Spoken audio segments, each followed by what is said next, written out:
Study IQ IAS, अब तैयारी हुई affordable.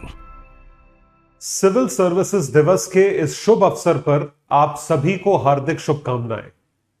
Ladies and gentleman, boys and girls, मैं हूं आपका दोस्त, host, educator, mentor Sanghi sir, और आप सभी का स्वागत करता हूं स्टडी IQ IAS पर। आज यानी 21 अप्रैल के दिन national civil services day celebrate किया जाता है। तो ये क्यों इस दिन सेलिब्रेट किया जाता है, इसकी क्या ब्रीफ हिस्ट्री है और कब से ये शुरू हुआ, इस बारे में चर्चा करेंगे आज के इस वीडियो में। The civil services which is also called as the steel frame of India, जिसको भारत का स्टील का बना हुआ फ्रेम भी कहा जाता है। तो नेशनल सिविल सर्विसेज डे ये शुरू हुआ सन 2006 में।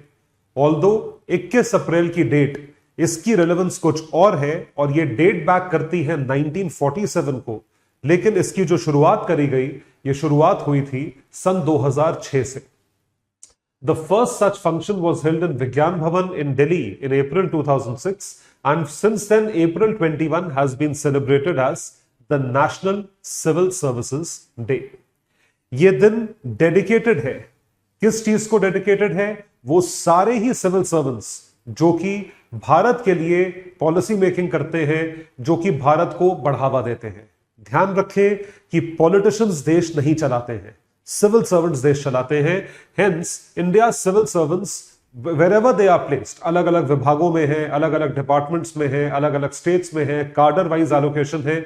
तो ये सारी चीजें इसलिए जरूरी है क्योंकि ये सारे लोग जो हैं वो आपको एम्पावर करते हैं, हम सबको एम्पावर करते हैं ताकि हम अपने सपनों को साकार कर सके। So it acknowledges the contribution of civil servants in the development of India and in public administration. इस चीज में ये हेल्प करता है। तो जानेंगे इस बारे में सिविल सर्विसेज डे या सिविल सर्विसेज का एक इतिहास। ये इतिहास बहुत इंटरेस्टिंग है और इस बारे में मैंने इसको फेजेस में डिवाइड करा हुआ है ताकि मैं आपको यह समझा सकूं कि किस तरीके से सिविल सर्विसेज अंग्रेजों के जमाने में देखा जाता था and post independence civil services को हमने कैसे देखा। तो बात है सन 1853 की। 1853 को एक लैंडमार्क ईयर या एक थ्रेशहोल्ड ईयर माना जाता है सिविल सर्विसेज की हिस्ट्री में। क्यों? क्योंकि 1853 से पहले सिविल सर्विसेज जो है वो एक ऑनररी पोस्ट थी। ऑनररी पोस्ट का मतलब है कि आप बहुत अच्छे परिवार से, प्रसिद्ध परिवार से आते हैं, आपकी नॉलेज बहुत अच्छी है, आपका बैकग्राउंड अच्छा है, आपकी अंडरस्टैंडिंग अच्छी है, तो आपको सिविल सर्वेंट बनाया जा सकता है। So it was basically lateral entry in civil services by the British government. जो ब्रिटेन की सरकार थी उनके द्वारा लैटरल एंट्री जो है वो की जाती थी 1853 के पहले। फिर 1853 में ऐसा क्या हुआ जिसकी वजह से यहां पे ट्रांसफॉर्मेशन हुआ? लॉर्ड मकाउले का नाम आपने सुना होगा। लॉर्ड मकाउले ने रिकमेंडेशंस दी जिसके तहत उन्होंने यह कहा कि सिविल सर्विसेज पूरे के पूरे एडमिनिस्ट्रेशन को ओवरहॉल करना पड़ेगा, क्योंकि एडमिनिस्ट्रेशन एक ऐसा विभाग है, एक ऐसी चीज है जो कि सिर्फ और सिर्फ सेफ और एक्सपीरियंस्ड हाथों में जाना चाहिए। तो सिविल सर्विसेज जैसी संस्था या सिविल सर्वेंट्स जो होते हैं उनको आप अपने फेवरेटिज्म के बेसिस पे चूज ना करें, उनको आप मेरिटोरियस बेसिस पे चूज करें, यानी कि मेरिट के बेसिस पे चूज करें। तो मेरिट बेस्ड लर्निंग सिस्टम का इंट्रोडक्शन मकाउले के रिकमेंडेशंस पे जो है इंप्लीमेंट किया गया और सन 1854 से एग्जामिनेशन कंडक्ट होना शुरू हुआ जो कि सिविल सर्वेंट्स को बनाता था, जो क्वालिफाई करता था। जैसे कि आज भी एग्जामिनेशन के बेसिस पे सिविल सर्वेंट्स जो हैं वो चूज करे जाते हैं।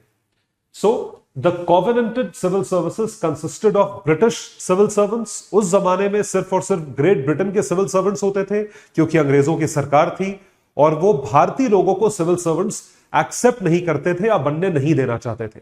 इस वजह से अनकोवेनेंटेड यानी कि ऐसे सिविल सर्वेंट्स जो भारतीयों को बनाया गया था, अंग्रेजों द्वारा बनाया गया था, लेकिन इनको कभी भी जो है डिसकंटिन्यू उनकी सर्विसेज करी जा सकती थी, इनको नौकरी से कभी भी निकाला जा सकता था। तो कॉवेनेंटेड का मतलब होता है कॉवेनेंट, अग्रीड, एक पार्टनरशिप के तहत आपको सिविल सर्वेंट बनाया गया है कि आप रिटायर यहीं से होंगे। लेकिन यह चीज भारतीयों पे एप्लीकेबल नहीं थी। Uncovenanted civil services was introduced to facilitate the entry of Indians at the lower rung of administration, एकदम निचले स्तर पे। हम आज की डेट में उस स्तर को किसी ग्रेड में भी नहीं डाल सकते। वो चीज भारतीयों को मिली थी अंग्रेजों द्वारा। Thereafter, these nominated candidates were trained at Haileybury college है लंदन में, वहां पे इनकी ट्रेनिंग होती थी, जिसके बाद वो भारत में अलग अलग प्रोविंसेस में पोस्ट किए जाते थे, जिनको आज की डेट में हम कार्डर्स के नाम से जानते हैं। और फिर वो अपनी एडमिनिस्ट्रेशन की सर्विसेज प्रोवाइड करते थे। This is what they did. जैसा मैंने आपको बताया, मकाउले की रिपोर्ट के अनुसार एग्जामिनेशन इंट्रोड्यूस करा गया, क्योंकि क्या चाहिए था? Merit based modern civil service. तो 1854 ऑनवर्ड्स एग्जामिनेशन होस्ट करना शुरू हुआ। तो आप पेट्रोनेज बेस्ड सिस्टम से आप किस चीज पे आए? मेरिट बेस्ड सिस्टम पे, थ्रू कंपेटिटिव एग्जामिनेशंस। मेरिट है, आप एग्जाम देके क्वालिफाई करो, आप कोई भी पोस्ट लो। और ये सबसे फेयर तरीका है किसी भी पोस्ट को होल्ड करने का, किसी भी पोजीशन को होल्ड करने का।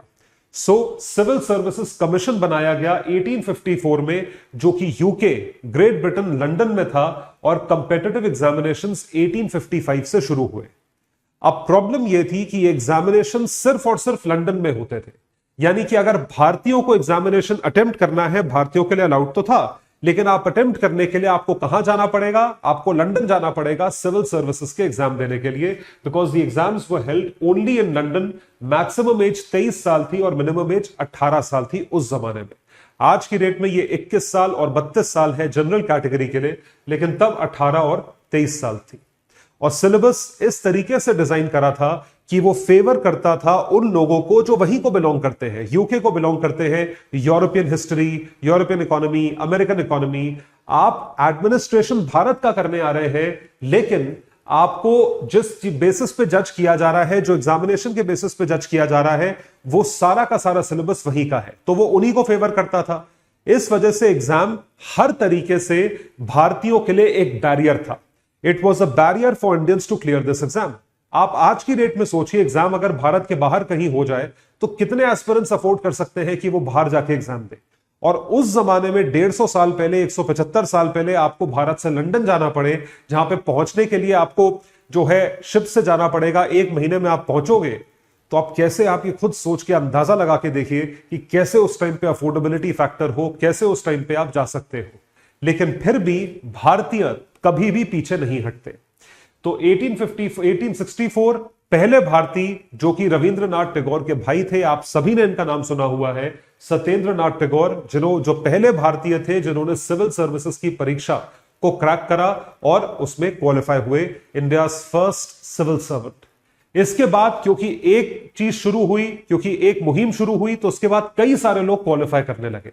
उसके कुछ साल बाद और 4 लोग हुए, फिर और 3 लोग हुए, फिर ऐसे करते करते करते करते लोग होते गए। लेकिन एक कांस्टेंट डिमांड थी भारतीयों द्वारा अंग्रेजी सरकार से कि civil services exam Indian administration के लिए है, तो कम से कम आप इंडियंस को उतनी अपॉर्चुनिटी तो दीजिए अटेम्प्ट करने की। और अपॉर्चुनिटी देने का जो पहला कदम है वो ये है कि आपको ये एग्जाम भारत में कंडक्ट करना चाहिए। Do conduct this examination in India. लेकिन ये चीज इतनी आसान नहीं थी, इस वजह से एग्जामिनेशन जो है कई दशकों तक भारत में नहीं हुआ। वो तभी हुआ जब मॉन्टेग्यू चेम्सफोर्ड रिफॉर्म्स आए, जो कि 1919 में थे, फर्स्ट वर्ल्ड वॉर के बाद, जब ये रिफॉर्म से अग्री किया गया। और 1922 यानी 1922 से इंडियन सिविल सर्विसेज एग्जामिनेशन जो है वो भारत में होने लगा। पहले इलाहाबाद में होता था, फिर दिल्ली में हुआ। तो examination in London continue to be conducted by civil services commission, लेकिन उसके बाद भारत में भी ये एग्जामिनेशन जो है ये लाया गया। तो जैसा कि आप देख सकते हैं कि इंडियंस को भी अब जो है, अब आसानी है कि आप इलाहाबाद जाके, प्रयागराज जाके पेपर दे सकते हैं या दिल्ली आकर पेपर दे सकते हैं। अब बारी आती है रेगुलेटरी बॉडी की, कमीशन की, जिस चीज को हम आज किस नाम से जानते हैं? PSC, public services commission. उसकी स्थापना हुई 1 अक्टूबर 1926।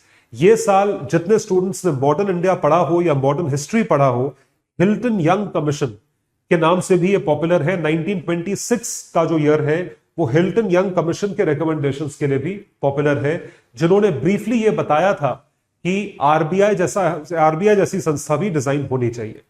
Chairmanship of sir Ross Barker on the recommendation of Lee commission, और यह बोला गया कि पब्लिक सर्विस कमीशन बनाया जाए, जो कि बहुत अच्छा रिकमेंडेशन है, बहुत फेयर है, और ऐसी बॉडी होनी चाहिए कि आप एक ऐसी इंडिपेंडेंट संस्था बनाएं जो कि इस पूरे के पूरे सिविल सर्विसेज के एग्जामिनेशन को कंडक्ट करे, और जितने भी सिविल सर्वेंट्स अपॉइंट होते हैं उन सब की अपॉइंटमेंट्स को देखे, प्रमोशंस को देखे, पोस्टिंग्स को देखे, जो कि आज तक कौन सी बॉडी करती है? जी हां, सही समझा आपने, यूपीएससी। तो यूपीएससी के रिकमेंडेशंस पे department of personnel and training वो ये सारे काम करता है। Further, the government of India act 1935 envisaged a public service commission for the federation. Federation यानी पूरे भारत के लिए, जिसे आज हम यूनियन के नाम से जानते हैं, तब फेडरेशन कहते थे। उसका एक कॉमन पीएससी होगा, जो कि इंडिपेंडेंस के बाद कहा गया यूपीएससी, और उसके सिवा हर एक प्रोविंस का अलग अलग अपना एक पब्लिक सर्विस कमीशन होगा for each group of provinces. So with the inauguration of the Constitution of India in 1920, in January 26, 1950, तो फेडरल पब्लिक सर्विस कमीशन को यूपीएससी कहा गया, और प्रोविंशियल सर्विस कमीशन को आप सभी जानते हैं स्टेट पब्लिक सर्विस कमीशन कहा गया, because we had a 2-tier government structure, center and state. So उस टाइम पे लोकल गवर्नमेंट जो है वो कॉन्स्टिट्यूशनली अलाउड नहीं थी। इट वॉज लोकल, डीपीएसपी के तहत होनी थी और थी भी, लेकिन वो कॉन्स्टिट्यूशनली अलाउड नहीं थी। अब आते हैं उस इंसान पे जिसकी वजह से ये सिविल सर्विसेज डे इतनी महत्वता रखता है, और इन्होंने क्या कहा था सिविल सर्वेंट्स के कंट्रीब्यूशन को भारत में लेते हुए। तो बात है सन 47 की, 1947 की। जिन शख्स की तस्वीर आप देख रहे हैं, ये है Sardar Vallabhbhai Patel. He needs no introduction. तो first home minister of independent India Vallabhbhai Patel address the probationers of administrative officers in 1947। कहां पे? Metcalfe house in Delhi. और किस दिन हुआ था? 21 अप्रैल वाले दिन, जो कि आज है, और इसी वजह से 21 अप्रैल को सिविल सर्विसेज डे के लिए जो है सिविल सर्विसेज डे, इस चीज को मनाया जाता है। उस जमाने की आपको एक तस्वीर दिखाते हैं कि वल्लभ भाई पटेल जो है वो उन्हीं बच्चों के साथ खड़े हैं, उन एस्पिरेंट्स के साथ या क्वालिफाइड कैंडिडेट्स के साथ खड़े हैं जो कि आईएएस अफसर बन चुके थे। देखिए, ये रेयर फोटो है जो कि निकाली गई है, ढूंढी गई है आप लोगों के लिए, कि Sardar Patel first batch of IAS officers के साथ इंडिपेंडेंस के बाद 21 अप्रैल वाले दिन खड़े हैं। ये सारे आईएएस ऑफिसर्स हैं उस जमाने के, और इसी के तहत सरदार पटेल ने ही इनको खिताब दिया था that civil services is called the steel frame of India. इस चीज को स्टील फ्रेम भारत का कहा जाता है। इन other words, the backbone of the countries administration, Bharat का पूरा शासन जो है वो सिविल सर्वेंट्स के हाथ में है। ध्यान रखिएगा, मैं फिर बता रहा हूं, नेता आएंगे, नेता जाएंगे, पार्टियां आएंगी, पार्टियां जाएंगी, कि एक पार्टी हारेगी, दूसरी पार्टी जीतेगी, लेकिन क्या चीज कांस्टेंट रहेगी? सिर्फ और सिर्फ सिविल सर्वेंट्स, ब्यूरोक्रेट्स, जो कि आप लोग हैं। And this meant that civil servants employed at various levels of the government act as supporting pillars for the Indian democracy and the Indian administrative system. Supporting pillars है, कहीं भी कुछ टूटता है, कुछ खराब होता है, कोई चीज फंक्शन नहीं करती है, कहीं भी किसी तरह का कोई दिक्कत होती है, ब्रेकडाउन ऑफ सिस्टम होता है, आप किसके पास जाते हो? आप जाते हो सिविल सर्वेंट्स के पास। एक बहुत ही इंस्पायरिंग जर्नी है। इस वजह से सिविल सर्विसेज करना आसान नहीं है। आपका कॉज बहुत क्लियर होना चाहिए। Your cause should be to serve the people of your district, of your country, of your state, of your cadre. जो भी चीज आप बताएं, आपकी जान जो है बिल्कुल आखिरी में आती है। सबसे पहले आपको सोचना है लोगों के बारे में, and that is why you are placed at that position. I hope आप सब सुन रहे हैं future civil servants of India. In the inspiring speech iron man of India, Sardar Vallabhbhai Patel को आयरन मैन ऑफ इंडिया कहा जाता था, जिन्होंने सिविल सर्विसेज को क्या कहा? Steel frame of India. Responsibilities that ले अहेड ऑफ देम, बहुत मैसिव रिस्पॉन्सिबिलिटीज हैं, क्योंकि 1947 से पहले चीजें आसान थी, जो आपके मन में आता था आप करते थे, लेकिन 1947 के बाद you were sitting in a new India where the problems were rampant and you had to focus on nation building. इस वजह से the iron man said you are the pioneers in the Indian administrative system and the future of the service will depend much upon the foundation and traditions. ये foundation नींव पे depend करेगा, आपके traditions पे depend करेगा, आपकी मेहनत पे डिपेंड करेगा, and your character and abilities as well as your spirit to solve the problems. तो ऐसे क्या क्वालिटीज हैं सिविल सर्वेंट्स में जो होनी चाहिए? ये सारी क्वालिटीज कोई नई चीजें नहीं बता रहा हूं, लेकिन इसको नए तरीके से बताने की मैंने कोशिश करी है। एक एक क्वालिटी को मैंने इंक्लूड करा है कि इन क्वालिटीज का क्या मतलब होता है। देखिए, बहुत गर्व की फीलिंग है, मुझे इतना गर्व हो रहा है आप चीजों को बताते हुए, तो आपको कितना गर्व हो रहा होगा एक ऐसे परीक्षा की तैयारी करते हुए जो कि आपको एक पोजीशन या एक पेडेस्टल पे ले जाके खड़ा कर देगी। आप ये ना सोचें कि आज की डेट में सोशल मीडिया पे कितने फॉलोअर्स होते हैं आईएएस ऑफिसर्स के, इंस्टाग्राम पे इतने फॉलोअर, ट्विटर पे इतने फॉलोअर, वो सब चीजें हैं, वो सब सेकेंडरी है। लेकिन जो आप पावर कमांड करते हो सिर्फ इसलिए because of your capability, ability as well as the qualities also all of you should possess। देखिए, तो highlighted the characteristics of civil servants क्या है? impartiality, किसी की तरफ पार्शल ना हो, किसी की तरफ झुकाव ना हो, आप impartial हैं, आप फेयर हैं हर सिचुएशन में, हर चीज में। एंड इनकरप्टेबिलिटी बहुत जरूरी है, बहुत बार सुना होगा, लेकिन इसका क्या मतलब है आपको बताते हैं। इंटेग्रिटी, ये भी शब्द आपने बहुत बार सुना होगा। Democratic ways of administration, work without any expectation of extraneous rewards, यानी कि बाहर के रिवॉर्ड्स आपको मिले, आप उसके लिए काम ना करें, जैसे ये सोशल मीडिया फॉलोइंग की मैं बात कर रहा हूं। And the spirit of service, उस स्पिरिट ऑफ सर्विस को आप मेंटेन करें। तो क्या मतलब हुआ इम्पार्शियलिटी का? क्या मतलब हुआ इनकरप्टेबिलिटी का?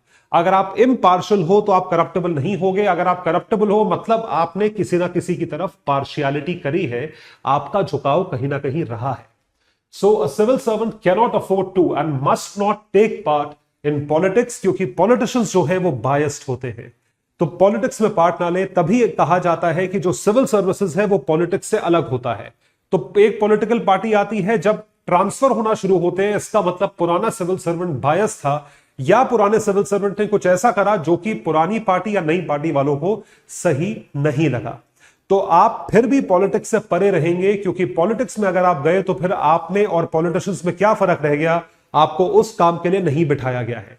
यदि पॉलिटिक्स में जाना चाहते हो तो सर्विस से रिजाइन करो, उसके बाद पॉलिटिक्स में जाइए। एग्जांपल्स आपको पता है क्या है? Nor must he involve himself in any communal wrangles. Communal झगड़े देखिए होते रहेंगे, रायट्स होते रहेंगे, कम्युनल झगड़े होते रहेंगे, डिफरेंसेस होते रहेंगे। आपको उन चीजों में अपने आप को नहीं उलझाना है, उन चीजों से अपने आप को परे रखना है। इसी चीज को इम्पार्शियलिटी कहा जाता है। इसके साथ एक बहुत जरूरी शब्द है जिसे हम कहते हैं इंटेग्रिटी। इंटेग्रिटी का मतलब क्या है? Honesty and do not use your power for things which are beyond your scope, जो आपके दायरे के बाहर है। कि ऑफिस की गाड़ी आप पर्सनल खर्चे पे नहीं चलाएंगे, आप ऑफिस की चीजें पर्सनल चीजों के लिए यूज नहीं करेंगे। Position and discretion to serve his personal interest, मना कोई नहीं करेगा, यह आपके अंदर होना चाहिए, क्योंकि आप सीनियर मोस्ट आदमी हैं। आप करेंगे तो नीचे वाले जरूर करेंगे। तो एक ऑनेस्टी होती है और उसी चीज को आपको अप्लाई करना है अलग अलग चीजों में। That shows your integrity. एक बड़ा अच्छा कोटेशन याद आ रहा है, इसी मौके पे आपको बताना चाहूंगा, that discipline, hard work and focus, ये एक इंसान में तब पता चलता है जब वो इंसान उन चीजों को तब भी प्रैक्टिस कर रहा हो जब उसकी तरफ कोई नहीं देख रहा है। अगर आपको सब देख रहे हो और आप बहुत फोकस तरीके से, मेहनत से, हार्डवर्क से सबको दिखाने के लिए काम कर रहे हो, वो तो पूरी दुनिया करती है। अगर आप अकेले में काम ऐसे कर रहे हैं हार्डवर्क, डिसिप्लिन, फोकस के साथ, तो आप इंटेग्रिटी वाले आदमी हैं, तो आप इंटेग्रिटी वाले इंसान हैं। जापानीज कल्चर जानते हैं आप? जापान के लोगों की ये तारीफ है, तारीफे काबिल लोग हैं कि वो क्या करते हैं, वो इस तरीके से अपना सारा होल्ड बना के रखते हैं कि भाई कोई देखे या ना देखे, हमारा काम परफेक्ट होना चाहिए, और वाकई में होता है। That is integrity. ये हैबिट लाना, बोलना आसान है, करना बहुत मुश्किल है, लेकिन मेहनत एक ऐसी चीज है जो आपको कहीं भी लेकर जा सकती है। Integrity, any administration that you take forward. Democratic ways of administration, लोकतांत्रिक तरीका है एडमिनिस्ट्रेशन का, जो बहुत जरूरी है, जो कि 90% जगह शायद फॉलो नहीं होता होगा, क्योंकि अगर आप डेमोक्रेटिक वे नहीं अडॉप्ट करते हो तो आप प्रॉब्लम्स को सॉल्व नहीं कर पा रहे हो। You are not able to solve the problems, you are not able to solve the grass root problems, क्योंकि जहां प्रॉब्लम है उनसे तो आपने पूछा ही नहीं कि तुम्हें प्रॉब्लम क्या है। उसको कहा जाता है democratic way. So it will be your bounden duty to treat the common man in India as your own, कि वो आपके अपने हैं। To put it correctly, to feel yourself to be in their shoes, कि आप उनके shoes में अपने आप को डालो, उनके पैर में अपने आप को रखो, उनकी जगह अपने आप को रख के देखो कि अगर मैं उसकी जगह होता तो मुझे क्या प्रॉब्लम होती। And amongst them, and you will have to learn not to despise और टू डिसरिगार्ड देम। तब आप उनकी असली तकलीफ समझ पाएंगे। In other words, you will have to adopt yourselves to democratic ways of administration.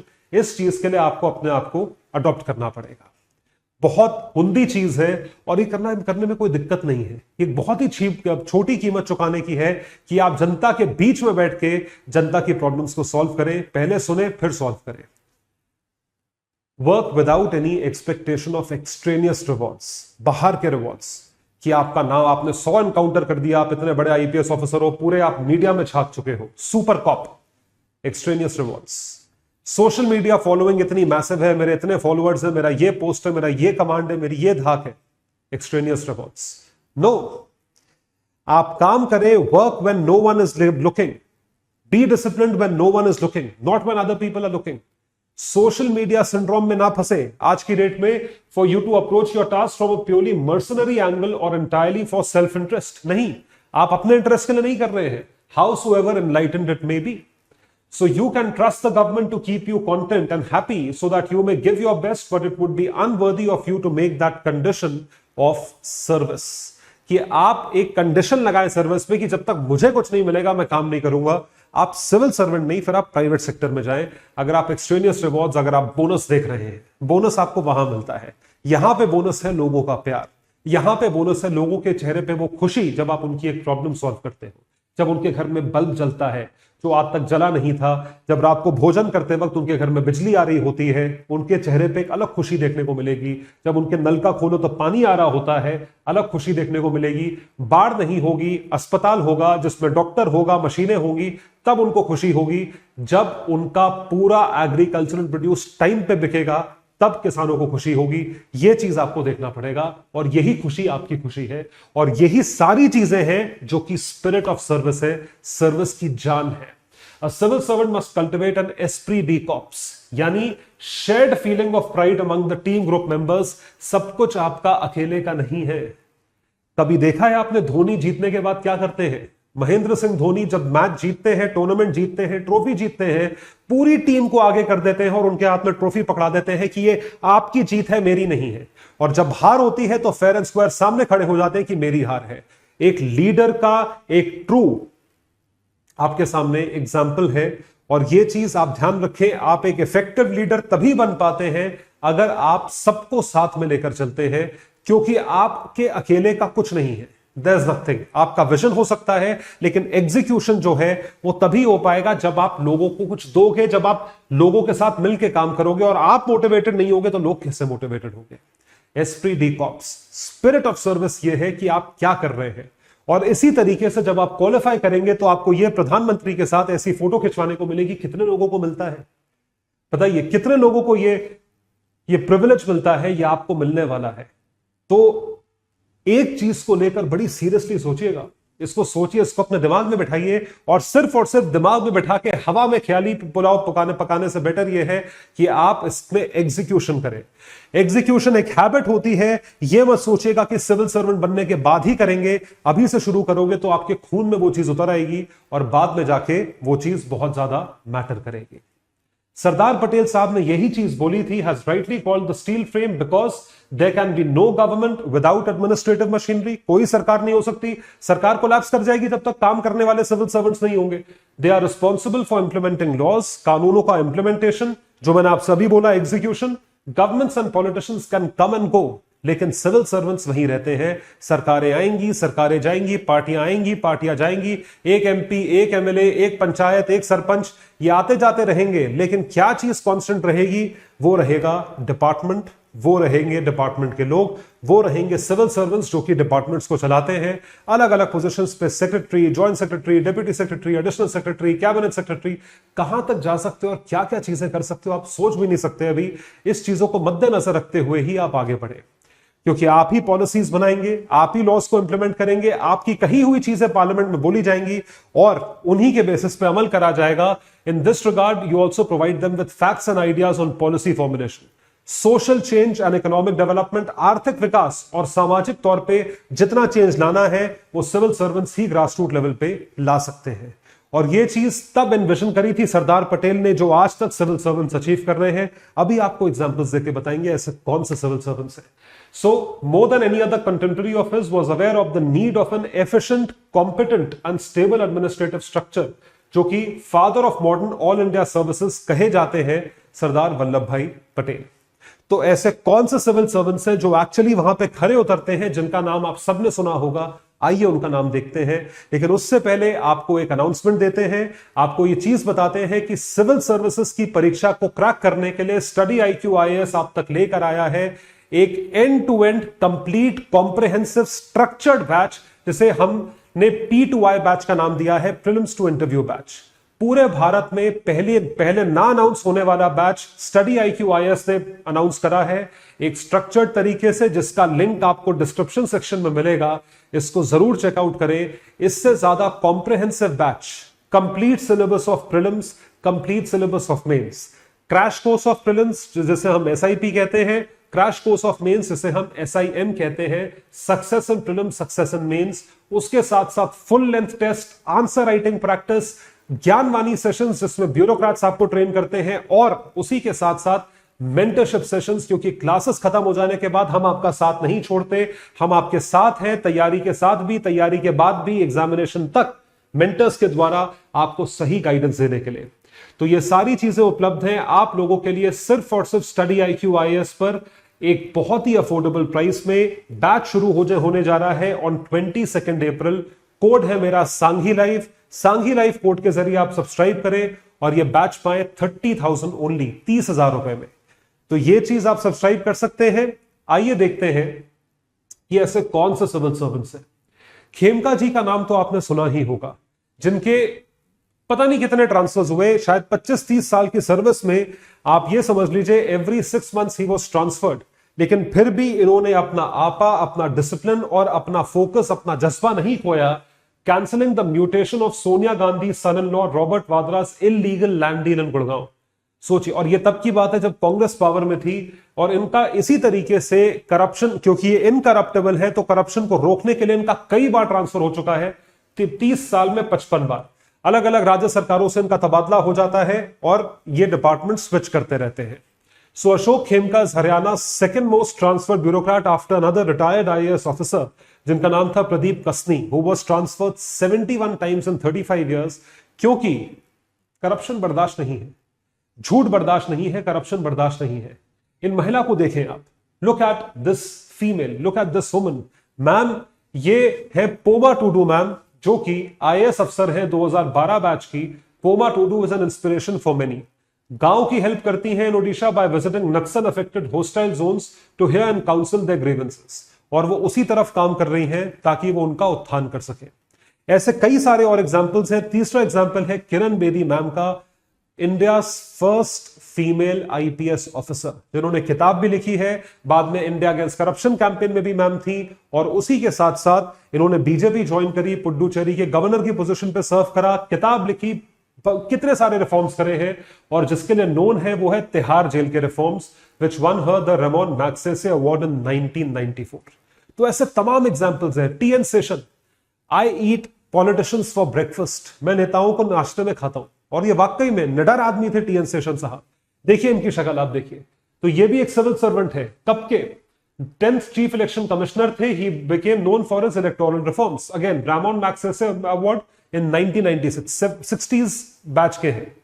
तो कई सारे सिविल सर्वेंट्स हैं जिन्होंने ये अचीवमेंट्स करी हैं, और अनगिनत एग्जांपल्स हैं जिसकी वजह से सिविल सर्विसेज को स्टील फ्रेम ऑफ इंडिया कहा जाता है।